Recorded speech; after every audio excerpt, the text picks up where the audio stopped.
बोलो श्री कृष्ण कन्हैया लाल की, श्री निजानंद स्वामी की।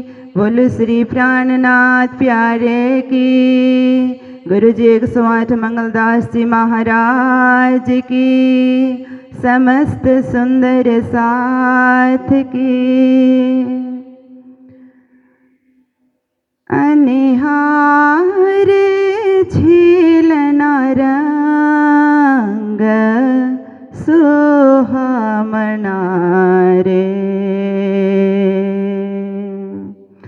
अनिहार झीलना रंग सुहामना रे, अनिहार झीलना रंग सोहामना रे। अपन झिलसों वाला जिन साथ, अपन झिलसों वाला जिन साथ, राम तरमी सहो आविया, राम तरमी सहो आविया। काई पूरन थयो रंगरास, अपन झिलसों बालाजी ने साथ, अपन झिलसों बालाजी ने साथ। अनिहार झीलना रंग सोहामना रे। श्री राज कहे श्यामा जी सुनो, काई तमारा मन माजे है। श्री राज कहे श्यामा जी सुनो, काई तमारा मन माजे है। साथ सहोने मनोरथ, साथ सहोने मनोरथ, काई रहो छे एक एहा। अपन झिलसों बालाजी ने साथ, अपन झिलसों बालाजी ने साथ। अनिहार अनिहार अनिहार झिलना रंग सोहामना रे। एने समय हवे जे थयो, काई इंद्रावती नो काम। एने समय हवे जे थयो, काई इंद्रावती नो काम।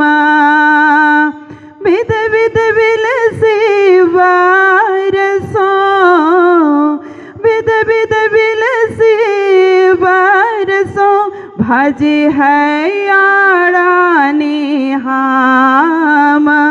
अपन झिलसों बालाजी नो साथ, अपन झिलसों बालाजी ने साथ। अनिहार झीलना रंग सोहामना रे, अनिहार झीलना रंग सोहामना रे। अपन झिलसों वाला जिन साथ, अपन झिलसों वाला जिन साथ, राम तरमी सहो आविया, राम तरमी सहो आविया। काई पूर्ण थयो रंगरास, अपन झिलसों बालाजी ने साथ। जल उछाले ओछरंग सो, सोहो बालाजी ने छाटे। जल उछाले ओछरंग सो, सोहो वाला जी ने छाटे। वाला जी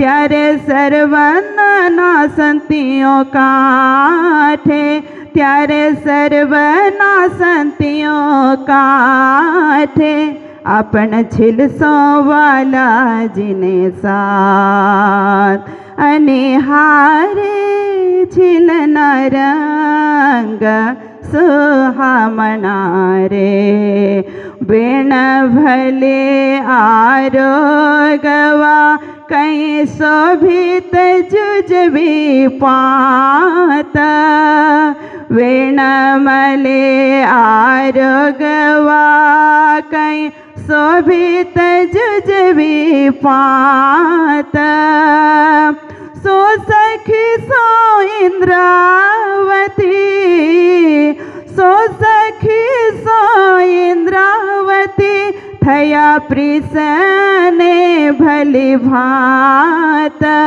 આપણ છિલસો વાલાજીને સાથ, આપણ છિલસો વાલાજીને સાથ, અને હારે છિલના રંગ સુહામણા રે, આપણ છિલસો વાલાજીને સાથ, આપણ છિલસો વાલાજીને સાથ, રામ તરમી સહો આવ્યા, રામ તરમી સહો આવ્યા, કાંઈ પૂર્ણ થયો રંગરાસ, આપણ છિલસો વાલાજીને સાથ, અને હારે, અને હારે, અને હારે છિલના રંગ સુહામણા રે, અને હારે છિલના રંગ સુહામણા રે. બોલો શ્રી પ્રાણનાથ પ્યારે કી જય. कोई कहे वो पुरुष उत्तम, और ये सबे सुपन्न, कोई कहे अलख अलहा, कोई कहे सब सुन्न, कोई कहे सब सुन्न। बोलो कृष्ण कन्हैया लाल की, श्री निजानंद स्वामी की, श्री प्राणनाथ प्यारे की, महारानी बाईजुराज की, महाराजा छत्रसाल की, गुरुजी मंगलदास महाराज की, श्री कृष्ण प्रणामी धर्म की, तीनों पुरी धाम की, सर्व सुंदर साथ की। कोई कहे ओ सदाशिव प्रणाम।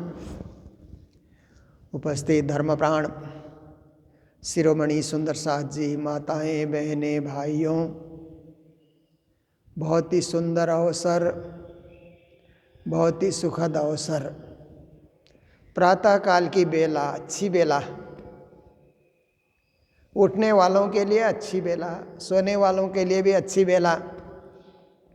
आराम से नींद आती है ना सोने वालों को सुबह सुबह, क्योंकि सुबह सन ठंडी ठंडी हवा चलती है, तो सोने वालों को कंबल ओढ़ के, रजाई ओढ़ के आराम से नींद आती है, तो सोते रहते हैं 8 बजे तक, क्योंकि उनको जीवन की चिंता नहीं है, नींद की चिंता है कि हमें नींद अच्छी आनी चाहिए। नींद आने में आराम का अनुभव होता है। आराम परस्त लोग होते हैं ना, उनको जहाँ भी आराम ही सूझता है। कई लोग आराम चेयर में बैठते हैं ना, आजकल तो आप देखिए कहीं भी बड़ी दुकान में, मॉल वगैरह में जाते हैं तो वहाँ भी मालिश के चेयर रहते हैं ना, वहाँ बैठे तो इलेक्ट्रिक चेयर हैं, अपने आप पीठ की मालिश है ना, पाँव की मालिश, हाथ की मालिश। लोगों को आराम चाहिए। अभी अभी मैं झांसी रेलवे स्टेशन में था, मैं पद्मावतीपुरी धाम से दिल्ली जा रहा था, तो वहाँ पर वेटिंग रूम में भी मैंने देखा, वहाँ भी एक आराम चेयर लगा हुआ था, लोग वहाँ मालिश करवाते रहे और कुछ उसका पैसा भरना था, भरते रहे। थोड़ी देर में तो ट्रेन आ जाएगी, पर वहाँ भी आराम चाहिए। तो आप देखिए, मनुष्य का स्वभाव हो गया कि मुझे खाने में भी आराम चाहिए, बैठने में भी आराम चाहिए, सोने में भी आराम चाहिए।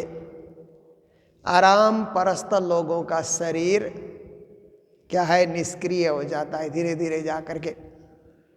देखिए, एक तन धर्म है, एक मन धर्म है ना। तन धर्म क्या कहता है? तन धर्म है कि चलते रहो, फिरते रहो, एक्सरसाइज करते रहो। एक्सरसाइज वो इलेक्ट्रिक चेयर से नहीं, अपने से, अपने हाथ पांव चलना, कदमों से चलना और फास्ट चलना, तेजी से चलना। तेजी से चलने से शरीर में गर्मी आती है, शरीर में ऊर्जा उत्पन्न होती है।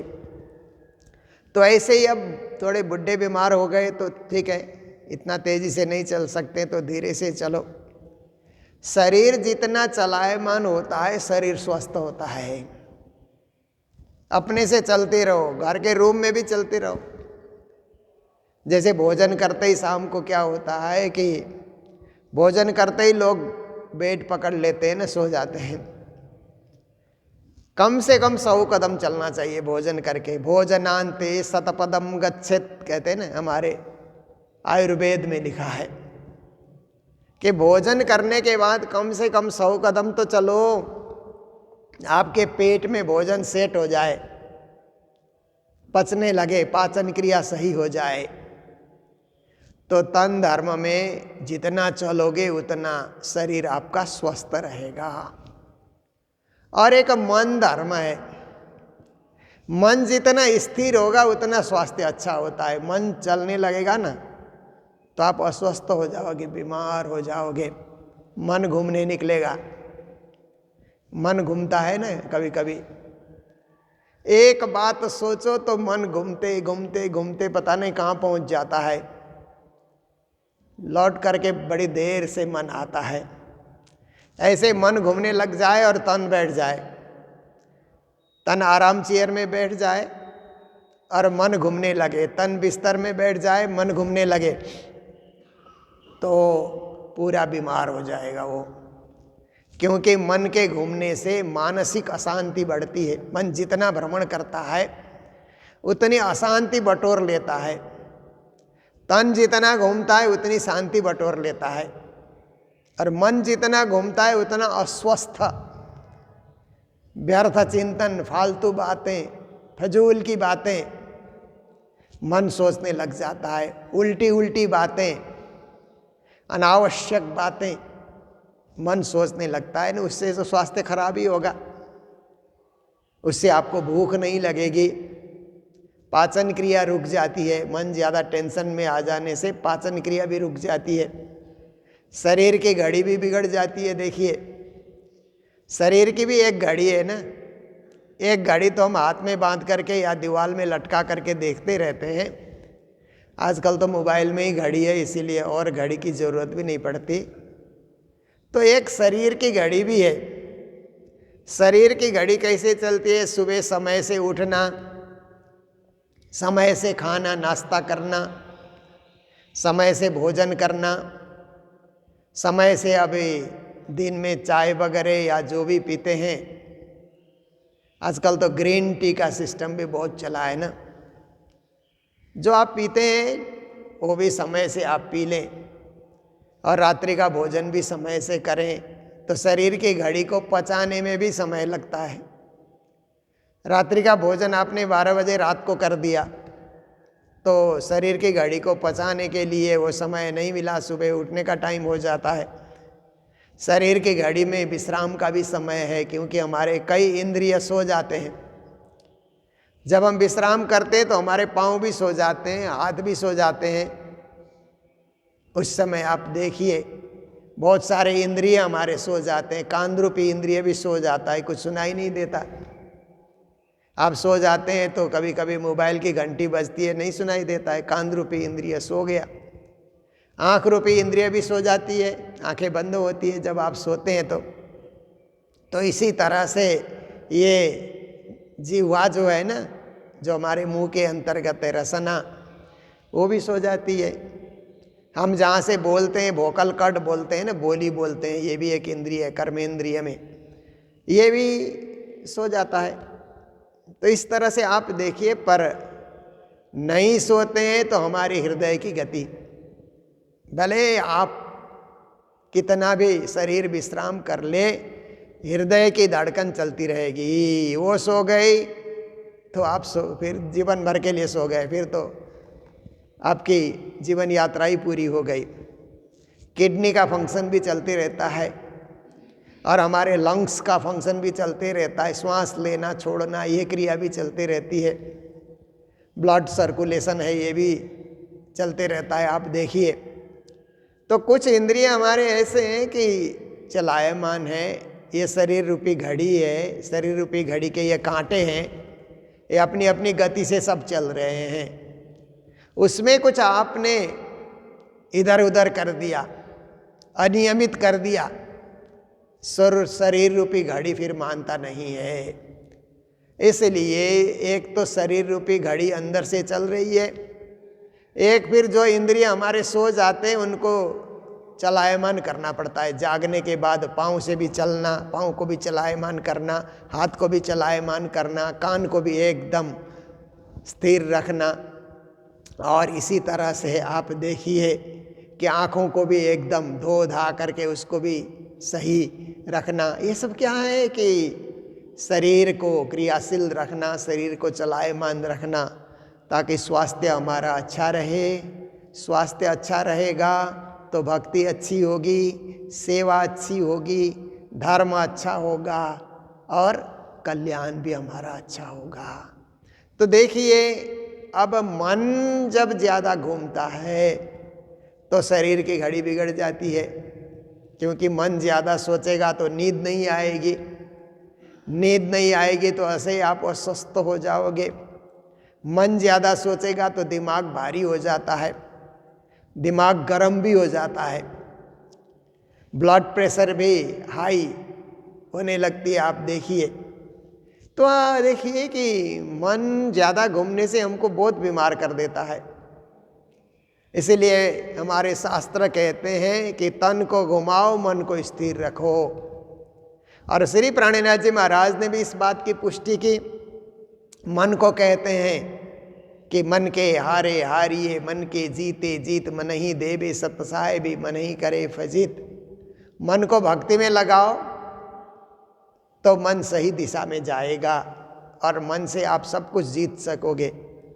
मन को केवल व्यर्थ चिंतन में लगाओगे तो मन हारता रहेगा, परेशान होता रहेगा और आपको बीमार करता रहेगा।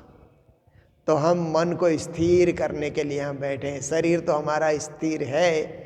जब तक हमने सुबह आरती की, परिक्रमा हम करते रहे, परिक्रमा में शरीर चलायमान होता रहा। हम यहाँ से राजश्यामा जी सुंदर साथ गाते हुए गुरु जी के कक्ष तक चले गए, विश्राम कक्ष तक। ये रोजाना हमारा नियम है, उसमें शरीर हमारा चलायमान हुआ, फिर लौट करके आए। अब क्या है कि शरीर को यहाँ हमने चर्चा में बिठा लिया, अब मन को भी एकाग्र करना है।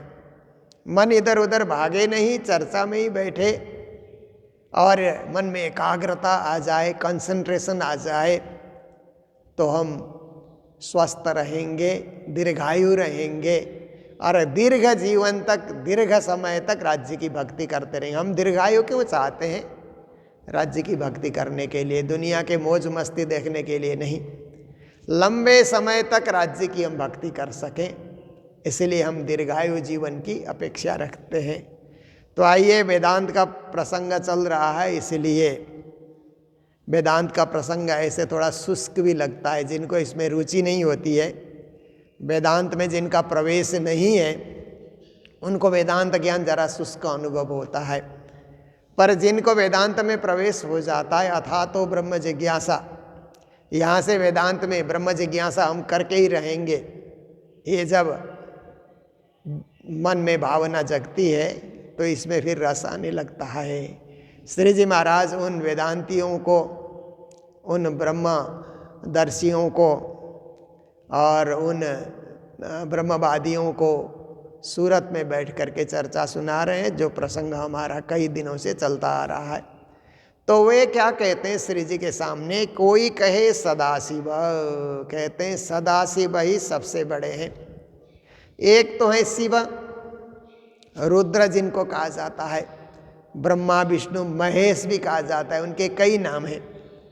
महेश एक नाम है, शिव दूसरा नाम है, रुद्र जब रौद्र रूप लेते हैं ना, गुस्सा उनको आता है शिव जी को, क्योंकि तामस प्रिय देव है ना, इसलिए शिव जी को कभी कभी गुस्सा आ जाता है, रौद्र रूप ले लेते हैं। रुद्र कहा, रोने से भी रुद्र नाम पड़ा, ऐसा करके भी कई विद्वान लोग अर्थ करते हैं।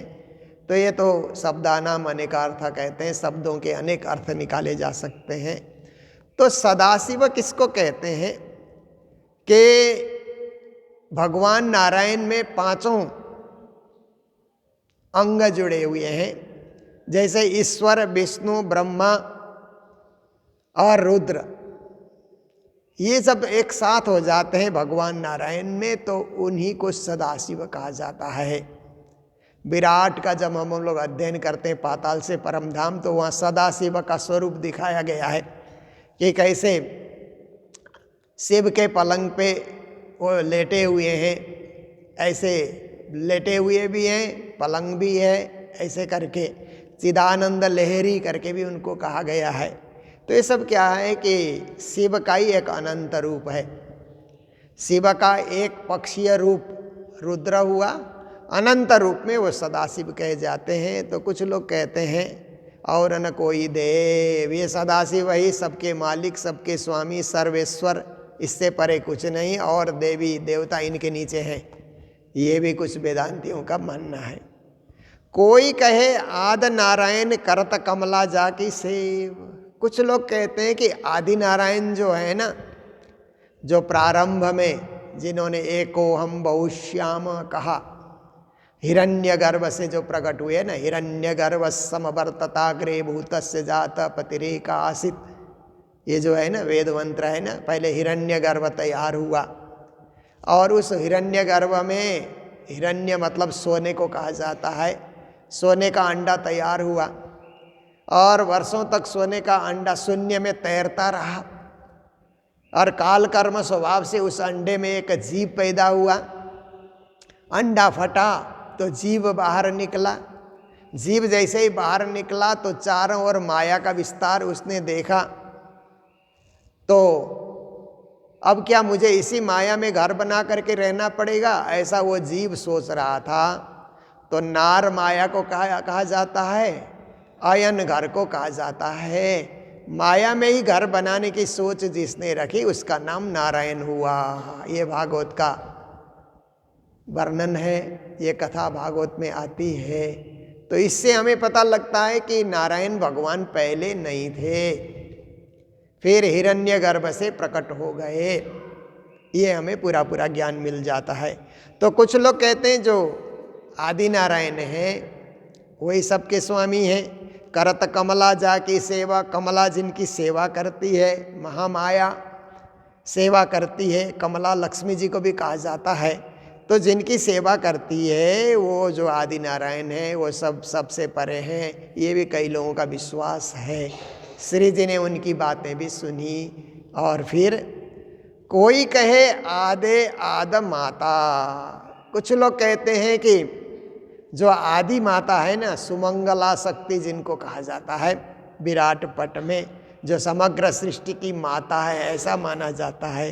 तो कुछ लोग कहते हैं वही सब कुछ है, उनसे परे कुछ नहीं, आदि माता है और न कोई क्या है और कुछ नहीं दिखलाई देता, क्योंकि माँ से ही तो सृष्टि होती है। और ये भी एक गजब की बात है कि लोग कहते हैं ना कि अंडा पहले आया कि मुर्गा, ऐसा कहते हैं ना।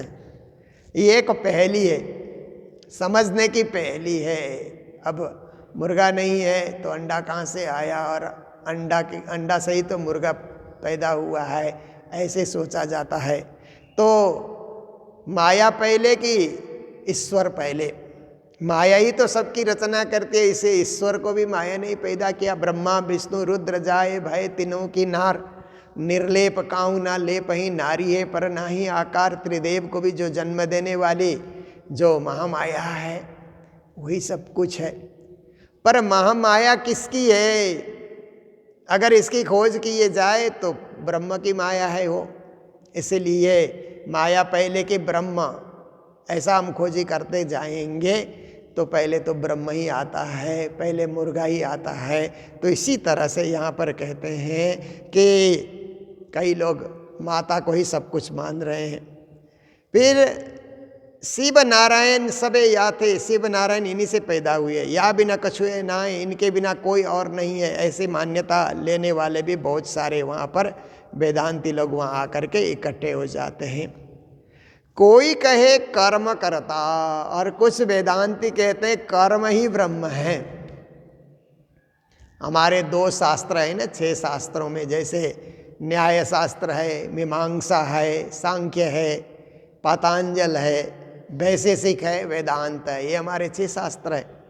6 शास्त्रों की अलग अलग बातें हैं, 6 प्रकार के सिद्धांत हमारे 6 शास्त्र देते हैं। ये चारों वेद से ही 6 शास्त्र बने हुए हैं। तो मीमांसा नाम का एक शास्त्र है, उसमें कर्म को ही ब्रह्म माना जाता है। ब्रह्म कुछ नहीं है, कर्म अच्छा करो वही ब्रह्म हो जाता है, वही भगवान हो जाता है। जैसे जैन दर्शन और बुद्धिस्ट दर्शन है ना, बुद्धिज्म जैनिज्म कहते हैं ना, इनमें भी यही माना जाता है कि कर्म अच्छा करो। बुद्ध पहले भगवान नहीं थे, उन्होंने तपस्या करके बुद्धत्व की प्राप्ति की, भगवान हो गए बुद्ध। इसी संसार में सब मानव की तरह, मनुष्य की तरह पैदा होते हैं, त्याग तपस्या और साधना के द्वारा भगवान बन जाते हैं।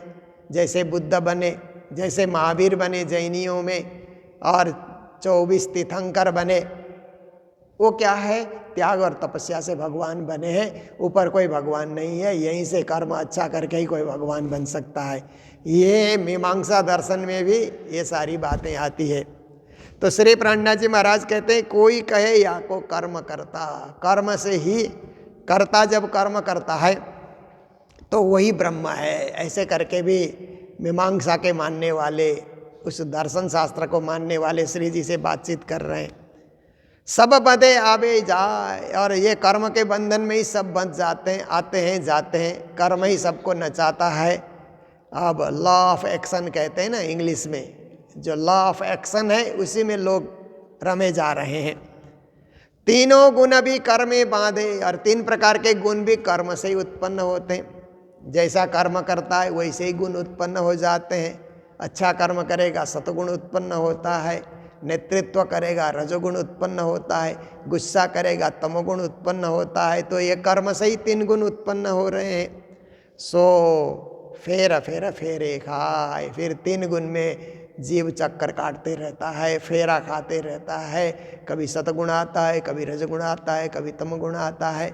सुबह से शाम तक आप देखिए विचार विचार विचार आते रहते हैं ना, कभी सतगुणी विचार, कभी रजगुणी विचार, कभी तमोगुणी विचार, एक के बाद एक विचार आते हैं। विचार जैसे रात को सोते हैं तो कितने स्वप्न आते हैं ना, थोड़ी थोड़ी देर में स्वप्न आते रहते हैं रात को, हमें पता नहीं होता है, सब हम भूल जाते हैं। सुबह कोई एक लंबा स्वप्न आया तो यादगिरी रहती है, बाकी तो सारे स्वप्न हम भूल ही जाते हैं। तो ऐसे ही हमारे मन में भी वो विचार ही स्वप्न बन करके आते हैं, विचार उठते रहते हैं, विचारों के चक्र में हम फेरे खाए रहते हैं, चक्कर काटे रहते हैं। तो कुछ लोग कहते हैं कि ये त्रिगुण का विचार आना ये कर्म से ही होता है, कर्म ही ब्रह्म है। तो ये मीमांसा दर्शन वालों ने बताया। कोई कहे ये सबे काल, अब वैशेषिक दर्शन मानने वाले आए तो काल ही ब्रह्म है। देखिए हमारे भारतीय दर्शन में 2 दर्शन ऐसे हैं कि वो ईश्वर को नहीं मानते हैं। एक कर्म को ईश्वर मान रहा है, एक काल को ईश्वर मान रहा है। काल समय है, काल सबको पैदा करता है, काल सबको बड़ा करता है, काल सबको फिर विनाश कर देता है। काल से ही सब कुछ हो रहा है, समय चक्र चल रहा है, बस इसी समय चक्र में सब चले जा रहे हैं, काल ही ब्रह्म है।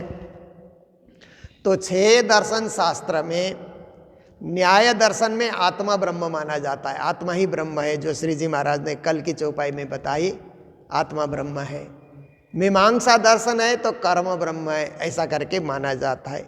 सांख्य दर्शन है तो प्रकृति पुरुष से सृष्टि बनती है, ये उनका सिद्धांत है। और पातंजल दर्शन है तो ब्रह्म ज्योति स्वरूप है, ज्योतिर्ब्रह्म है, ऐसा करके ज्योति स्वरूप का ध्यान किया जाता है। वैशेषिक दर्शन आता है तो काल ब्रह्म है, और वेदांत दर्शन आता है तो व्यापक ब्रह्म है, निराकार ब्रह्म है, ऐसा वेदांत में माना जाता है। 6 दर्शन शास्त्र के अलग अलग सिद्धांत हैं। तो श्री जी महाराज चौपाइयों में उन्हीं चीज़ का प्रतिपादन करते जा रहे हैं, क्योंकि श्री जी के सामने ये दर्शन 6 दर्शन के मानने वाले आकर के टकरा रहे हैं, वार्ता चल रही है। तो वही चीज़ हमारे लिए जानकारी के लिए श्री जी महाराज रख रहे हैं कि काल कर्म शक्ति उपाय, कर्म करने की शक्ति भी काल ही देता है, समय ही देता है, समय अवसर देता है, समय सफलता की ओर आगे भी बढ़ाता है। इसलिए समय ही, काल ही सब कुछ है। खेलावे अपने मुख में, और काल सबको अपने मुख में खिला रहा है। संसार का खेल लोग खेलते हैं ना, काल मुख में खिलाता है ना, ये खिलाड़ी लोग खेलते हैं, सर्कस करने वाले को खेलते आपने देखा होगा, उनके मुख में काल होता है ना, ऊपर ऊपर चढ़ करके इधर से उधर छलांग मारते हैं, इधर से उधर जा करके रस्सी पकड़ते हैं। कभी शेर के मुख में वो खड़े हो जाते हैं, कभी कभी हाथी के सामने, और भी बहुत सारे जानवरों के सामने वो खड़े हो जाते हैं। तो सर्कस करने वाले के लिए हमेशा काल के मुख में खेल खेला जा रहा है। ऐसे ही हम सब लोग भी काल के मुख में ही है। कब काल हमको निगल जाएगा, कौन सा दिन हमारा अंतिम दिन होगा, कुछ हमें पता नहीं है। आज हम अच्छा है, खा पी रहे हैं, चल फिर रहे हैं, कभी काल हमको ग्रास कर लेगा। कलिकाल कुठार लिए फिरता तन नम्र है, चोट झिली न झिली, कहले प्रभु नाम हरि रसना, फिर अंत समय में हिली न हिली। तो काल ही हमको खिला रहा है अपने मुख में, हम काल के मुख में, कब निकल जाए कुछ पता नहीं चले। जैसे सांप के मुख में मेढक होता है ना, कब निकले सांप कुछ पता ही नहीं लगता उनको, ऐसी हमारी दशा है। और आखिर दो को खाए, फिर ये काल क्या करता है, नाचने वाले को भी, नचाने वाले को भी, सबको खा जाता है, खा करके सबको ख़त्म कर देता है, अपना आहार बना लेता है। ये भी इन जो है वैशेषिक दर्शन मानने वालों का मत है। कोई करे काल को संयम, इसीलिए कई लोग काल का संयम भी कर लेते हैं। समय का संयम कर लेना, समय में संयम सीखना, हर समय का दुरुपयोग नहीं करना, समय का सदुपयोग करना। जैसे अभी आप लोग आकर के चर्चा में बैठे तो समय का सदुपयोग हुआ ना। और ये समय में आप रूम में इधर से उधर झाड़ू लगाते रहे, कपड़े धोते रहे या चाय पीते रहे, तो आपका समय का सदुपयोग नहीं हुआ। अब हमारे मंगलधाम में भी कुछ कुछ ऐसे चर्चा में जिनको रस नहीं आता है, या आरती में जिनको रस नहीं है, तो झाड़ू लगाते हुए कमरे में मिलेंगे, कपड़ा धो करके सुखाते हुए मिलेंगे। तो चर्चा में क्यों नहीं आते हो भाई? बोलते हैं क्या करें, समय नहीं मिलता है, या हम इस काम में बिजी हैं, इस काम में बिजी हैं, ऐसा करके बताते हैं। पर जीवन में एक बार समय का संयम मैं करूँगा, समय का सदुपयोग मैं करूँगा, अच्छे काम में मैं समय को लगूंगा, ये संकल्प आ जाए ना, तो आरती भी नहीं छूटती है, चर्चा भी नहीं छूटती है, प्रार्थनाएं भी नहीं छूटती है। जैसे भोजन हमारा नहीं छूटता, इसी तरह ये आत्मा का आहार जब बन जाता है तो ये कभी नहीं छूटेगा, फिर छूटेगा ही नहीं। पर इसके लिए तैयार होना होगा, अंदर से आपकी तैयारी बहुत ज़रूरी है। तो कई लोग समय का संयम करते हैं, काल का संयम करते हैं। कोई दिन काया बचाए, और समय के संयम से शरीर की सुरक्षा भी कर लेते हैं, तप करके जप करके आयु बढ़ा लेते हैं। कोई रातें करामतें, और कई लोग क्या है कि अनेक प्रकार के करामत इत्यादि, चमत्कार इत्यादि में पढ़ करके भी शरीर को साधने में, शरीर का नियंत्रण करने में भी इत्यादि लगे हुए हैं। यूँ सब निगम नचाए, तो इस तरह से ज्ञान हमको नचा रहा है। ये जो निगम है वैदिक धर्मशास्त्र हैं, और ये 6 शास्त्र हैं, ये भी वेद से ही ये भी उत्पन्न है। ये ज्ञान नचा रहे हैं। जिस शास्त्र को पढ़ते हैं वो ज्ञान नचाता है, दूसरे शास्त्र को पढ़ते हैं वो नचाता है। तो एक बार गुरु महाराज के पास एक पंडित आया, आकर के बैठा, तो गुरु महाराज से कहता है, गुरुजी मैंने शिव पुराण पढ़ करके देखा, तो शिव जी सबसे बड़े हैं, उनसे बड़ा कोई नहीं, ये हमने वहाँ पढ़ा। फिर मैंने ब्रह्म पुराण पढ़ा, तो ब्रह्मा जी सबसे बड़े हैं, उनसे बड़े कोई नहीं। देवी भागवत पढ़ा, तो देवी ही सबसे बड़ी है, ऐसा करके वहाँ पर लिखा हुआ है। विष्णु पुराण मैंने पढ़ के देखा, तो विष्णु जी सब कुछ हैं, ऐसा लिखा हुआ है, उनसे सबकी उत्पत्ति हो गई। भागवत पढ़ करके देखा, तो कृष्ण ही सबसे बड़े हैं, उनसे बड़े कोई नहीं है। जिस पुराण को पढ़ता हूँ बस वही देवता सबसे बड़े हैं, ऐसा आता है। तो मैं क्या करूँ तो क्या करूँ, किसको अब बड़ा मानूँ? तो गुरु महाराज ने कहा, तुम फुटबॉल हो गए। एक इधर से लात मारता है तो दूसरे के पास फुटबॉल चला जाता है, वो लात मारता है तो तीसरे खिलाड़ी के पास फुटबॉल चला जाता है, लातें फुटबॉल खाता रहता है, उसकी कोई गति नहीं होती है। जब तक उसकी हवा न निकले तब तक लातें फुटबॉल खाते रहता है। ये तुम्हारी दशा है। तो उसको भी उस समय तो थोड़ा बुरा जैसा लगा कि ये क्या उदाहरण दिया गुरु महाराज ने। तो गुरु महाराज ने कहा कि शिव पुराण से तुम धक्के खाए तो विष्णु पुराण में गए, विष्णु पुराण से धक्के खाए तो देवी पुराण में गए, देवी पुराण से धक्के खाए तुम ब्रह्म पुराण में गए, भागवत में तुम चल करके आए। इसलिए अपने को फुटबॉल ना समझो। फुटबॉल में जो हवा होती है ना, प्राण, उतना ही अपने को ना समझो। तुम्हारा विवेक क्या कहता है? इतने सारे तुमने पुराण पढ़े, तो तुम्हारा स्व विवेक क्या कहता है वो बताओ ना।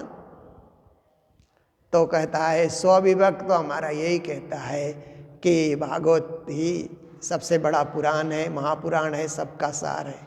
तो गुरुजी ने कहा फिर भागवत पे टिको, जो भागवत ने लिखा है उस पे टिक जाओ, अपना विवेक प्रयोग करो। ऐसे नहीं कि इसने ये कहा, इसने ये कहा। तुम्हारा विवेक जो कहता है, शास्त्र दिष्टम गुरोर्वाक्यम तृतीयम आत्मनिश्चयम, तेरी आत्मा जो निश्चित करती है वो सत्य है। इसीलिए आत्मा निश्चित ताकि और जाए, ये कार्य तुम्हें करना है।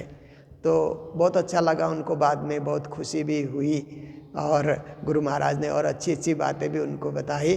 तो ऐसे ही पुराणों में हम जाते हैं, 6 शास्त्रों में हम जाते हैं तो अलग अलग बातें बताई गई है, पर हमारी आत्मा तो परमात्मा परब्रह्म राज्य की खोज करती है। इसीलिए राज्य ही सब कुछ हैं, राज्य ही प्राणाधार हैं, राज्य ही जीवनाधार हैं, राज्य ही सर्वेश्वर हैं, राज्य ही सर्वदृष्टा हैं, सर्वनियंता हैं, सर्वसाक्षी हैं। ऐसे हमें पूर्ण विश्वास हो जाता है। यही हमें करना है जो श्री जी ने हमें शिक्षा के रूप में, वाणी के रूप में समझाया है। तो आज का समय भी हमारा पूरा हो चुका है, और हम धीरे धीरे होली का मेला भी आने की तैयारी में हम लोग लगे हुए हैं। तो होली में 19 से लेकर के 24 मार्च तक बाज़ार में जो मंदिर बना, उस मंदिर का उद्घाटन का कार्यक्रम भी है। हमारे बहुत सारे सुंदर साथ उस समय पधार भी रहे हैं। तो कई सुंदर साथ मुझे पूछते हैं कि पारायण की सेवा आपने क्या रखी है। तो हमने बहुत छोटी सी सेवा रखी है, जो हमारे ऑनलाइन श्रोता हैं उनको भी सुनाई दे, और जो हमारे और भी श्रोतागण हैं उनको सुनाई दे। पर हम पारायण उठाने किसी को नहीं भेजेंगे। जो ऑनलाइन सेवा भेजेंगे उनका स्वीकार किया जाएगा। किसी भी प्रचारक को ये बाजार मंदिर में पारायण लग रहा है, आप पारायण उठा करके आइए, ऐसे हम किसी को नहीं भेजेंगे। स्वतः स्वस्फुरण से पारायण देने की इच्छा जिनमें जागे तो वो लोग आएंगे, यहाँ दर्शन करेंगे, पारायण सेवा अर्पण करेंगे, और उनके नाम से पारायण भी हो जाएंगे। इसी तरह भंडारा उठाने भी कहीं नहीं भेजेंगे, क्योंकि हम लोगों का अब ऐसे चलन चल गया कि पारायण रखो और सब समाज में चंदा इकट्ठा करो। पर इस बार हम नहीं करेंगे, नया प्रयोग करेंगे। जिसको देना हो वो यहाँ आए, दे, खुशी से दे, उसकी सेवा को स्वीकार किया जाएगा। क्योंकि जब बाजार मंदिर बना तो इसी तरह बना, हम किसी के पास नहीं गए, स्वतः लोग आते गए और मंदिर बनता चला गया, बन करके तैयार भी हो गया। तो मुझे गुरुजी, राज जी और गुरुजी की कृपा में पूर्ण विश्वास है कि ये उद्घाटन कार्यक्रम भी इसी तरह स्वतः ये हो जाएगा, सफल होगा। तो आप सबको केवल एक जानकारी के लिए हमने ये रखी है, जो हमारे ऑनलाइन श्रोता हैं या और भी श्रोतागण हैं, आपकी जानकारी के लिए कि हमने पारायण की सेवा 2000 रुपया रखी है और भंडारे की, नाश्ते की सेवा 21,000 और भंडारे की सेवा 31,000 इतनी रखी है। जिनको इच्छा है आप लोग जरूर संपर्क करेंगे और अपने जीवन को धन्य बनाएंगे। इन्हीं शब्दों के साथ आज के प्रसंग को विराम दे रहे हैं। बोलो सतगुरु महाराज की, श्री प्राणनाथ प्यारे की, सर्व सुंदर साथ की। कोई करे काल को संजमा, कोई दिन काया बचाए, कोई राते करामते, यों सब निगम नचाए, यों सब निगम नचाए। बोलो श्री प्राणनाथ प्यारे की, श्री धाम के धनी की। प्रणाम।